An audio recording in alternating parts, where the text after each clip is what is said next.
Queen Elizabeth I wasn't just a queen. She was a walking legend.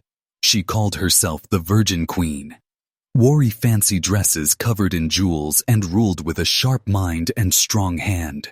People remember her for her powerful court beating the Spanish Armada and making England a strong Protestant country. But behind all that beauty and power, under the thick makeup and shiny pearls, was a woman full of fear, pride, and obsession. She cared deeply about how others saw her. And when it came to staying clean, things got really strange. Back then, hygiene wasn't about staying healthy. It was about looking good. And Queen Elizabeth turned it into a kind of performance. She thought water could make her sick. She was so afraid of getting old, she treated her body like something sacred, something that couldn't be touched by time or even by soap.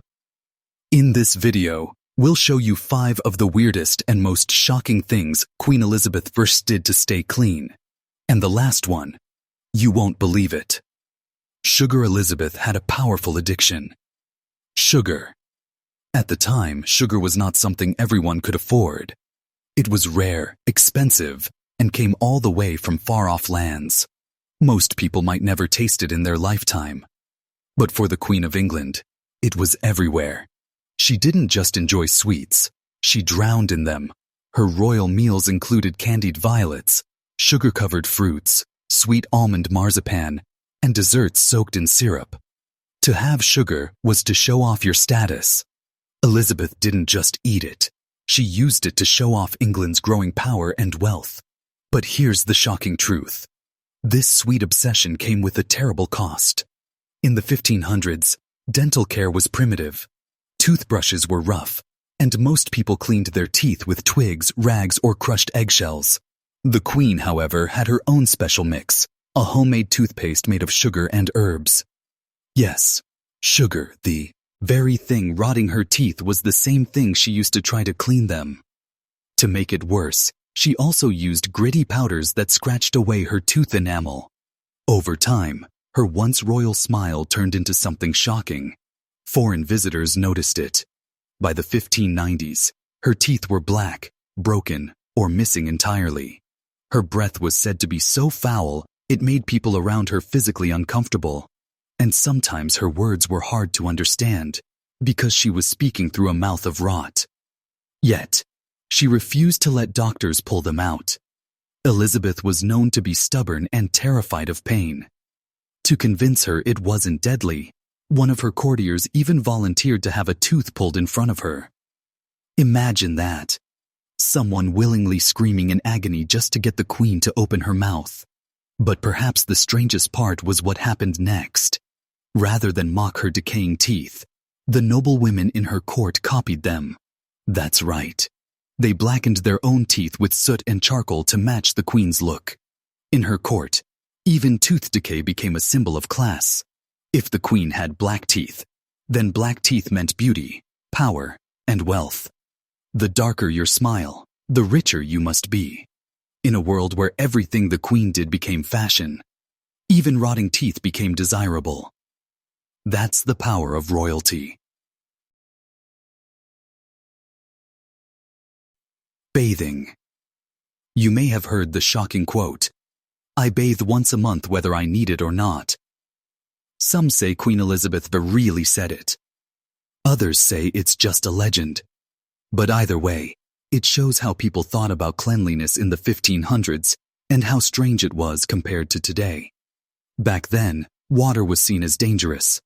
People believed it could carry illness, weaken the body, and let in bad air, something they called miasma. This invisible poison was blamed for spreading deadly diseases like the plague. To many, taking a bath wasn't Heltau high. It was risky. So, Queen Elizabeth avoided it. Instead of washing with soap and water, she had a different routine.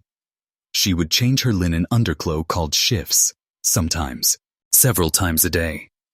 People believed that the soft fabric pulled sweat, dirt, and toxins out of the skin. No water needed, just fresh fabric. When she did freshen up, she used rose water, vinegar, or herbal mixes made by her royal apothecaries. These were gently dabbed onto her skin by handmaids. It was a slow, careful ritual, not for hygiene, but for appearances. Her body was treated more like a sacred object than a human one. It had to stay perfect at all costs. Why not just take a real bath? Because that was no small task. Her palaces had no plumbing, no running water. If she wanted a bath, it meant dragging out a giant wooden tub, heating dozens of buckets of water, and calling in at least 3 servants to pour, stir, and prepare. It was like planning a royal ceremony. Bathing was a luxury, not a habit. And yet, people called her clean. She wore hundreds of gowns made of fine silk and velvet. She smelled like flowers and spices. She kept perfumed gloves, scented handkerchiefs, and demanded her appearance be flawless from head to toe. But all of this created an illusion of cleanliness, not real sanitation. There was no scrubbing, no rinsing, no soap. Elizabeth didn't avoid bathing because she was dirty or lazy. She avoided it because too much reality could ruin her perfect image. Water could smudge her white makeup. It could soften the illusion. It could make her human. And in her mind, a queen was not supposed to be human. Makeup. Queen Elizabeth's face is one of the most famous in history. White as porcelain, smooth like a statue, and cold as stone. But that wasn't her real skin. It was a mask carefully painted every day, not for beauty, but for power. In her time, pale skin meant wealth, class, and even a sign from God. The whiter you were, the higher you stood. So, the queen took it to the extreme. She didn't just wear makeup. She used it to build a myth, a perfect version of herself that could never grow old or weak. Her favorite product, Venetian Suze, a deadly mix of white lead and vinegar. It created a flawless look, hiding every blemish, scar, and shadow. But underneath, it was eating her alive. This poison soaked into her skin, causing rashes, open sores, and long-term scarring. As her real face was slowly destroyed, she simply added more layers of makeup, thicker and thicker, until her appearance became a frozen mask. But it didn't stop there. For her lips, she used bright red colors made from mercury, one of the most toxic substances on Earth. The more she used it, the sicker she became. Her mood changed, her memory faded, her body weakened, her hands sometimes trembled. These are classic signs of mercury poisoning. And the queen had no idea she was poisoning herself every time she painted her face. So why keep doing it? Because her face didn't just belong to her. It belonged to England. Her image was her power. It made her seem ageless, godlike, untouchable. She didn't allow painters to show her real features. Instead, artists had to use official face patterns copied from younger portraits. No matter how old she got, her paintings stayed the same. Youthful, perfect, eternal. She even refused to be seen in natural light. Candles and shadows helped hide the truth. In her final years, her face became so delicate, people whispered that touching it could cause the makeup to crack and fall apart. She barely washed her face. Why would she? Washing it meant wiping away the illusion and revealing a fragile, aging woman beneath the mask of the Virgin Queen. Did she know the makeup was killing her? Historians still debate it, but one thing is clear. She chose the mask over her health.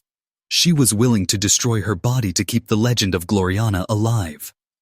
To truly understand Queen Elizabeth Hygiene, you need to understand her deepest fear. Losing control. Every inch of her body, her painted face, perfumed gloves, and carefully chosen scents was not just about looking good. It was about holding power and hiding weakness. In her time, bathing wasn't just rare. It was risky. People believed water could carry disease, and bathing meant exposing your body both physically and symbolically. It was seen as soft, intimate, even dangerous. And Elizabeth, who had witnessed her mother, Anne Boleyn, be destroyed by the court, would not allow herself to appear fragile. To her, A naked body was a vulnerable body. So she avoided water and built a new form of cleanliness, one made of perfume and ritual. Every day she surrounded herself with strong, sweet smells. Her maids prepared rosewater, lavender oil, vinegar infusions, and herbal mixtures brewed in the palace's still rooms. These liquids weren't meant to clean the skin. They were meant to cover odor and create the illusion of freshness.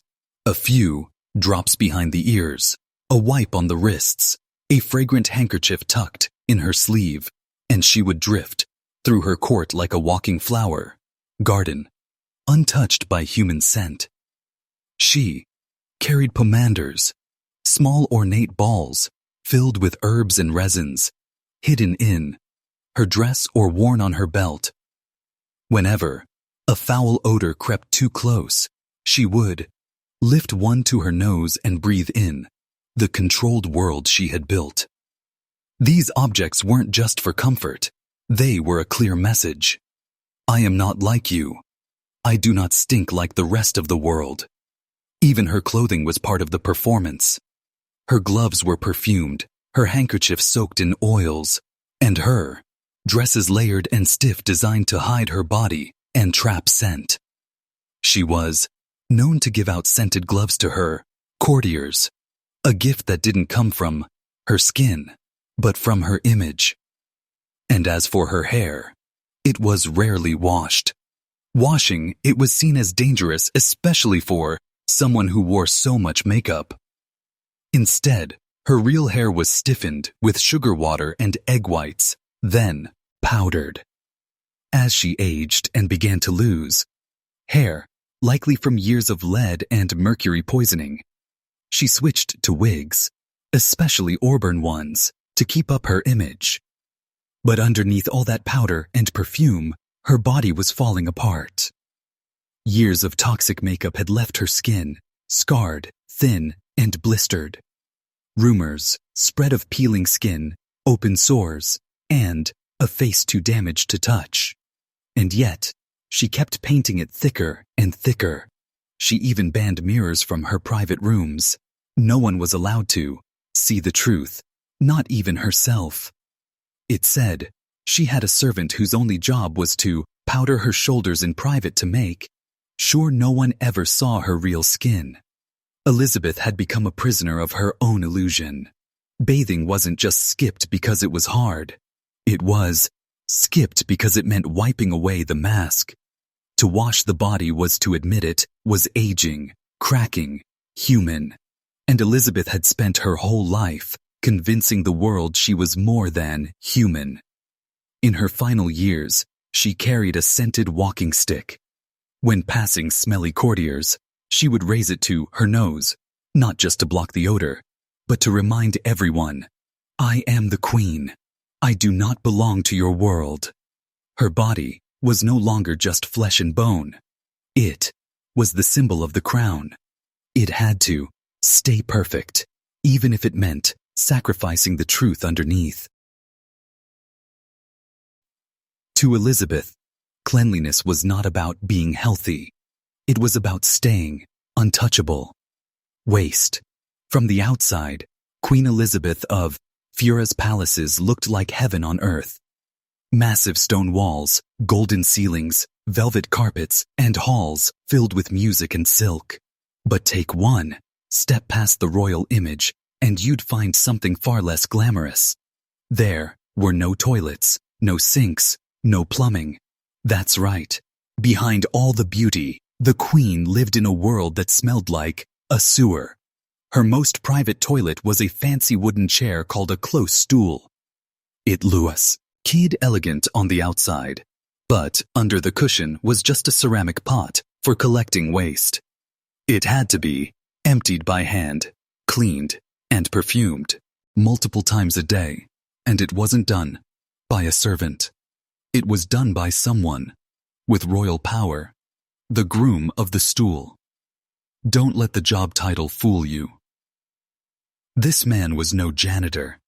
He was a trusted noble, chosen for loyalty and secrecy. He didn't just help the queen use the toilet.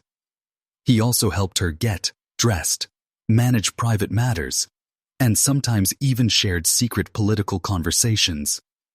In the strange world of the Tudor court, being close to the queen during her most personal moments meant being close to power, but the rest of the palace far more disgusting.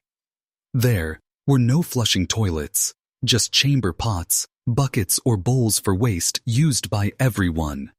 These were dumped into cess, pits hidden beneath floors, or just outside palace walls. The job of cleaning all this waste fell to men, called gong farmers or night soil men.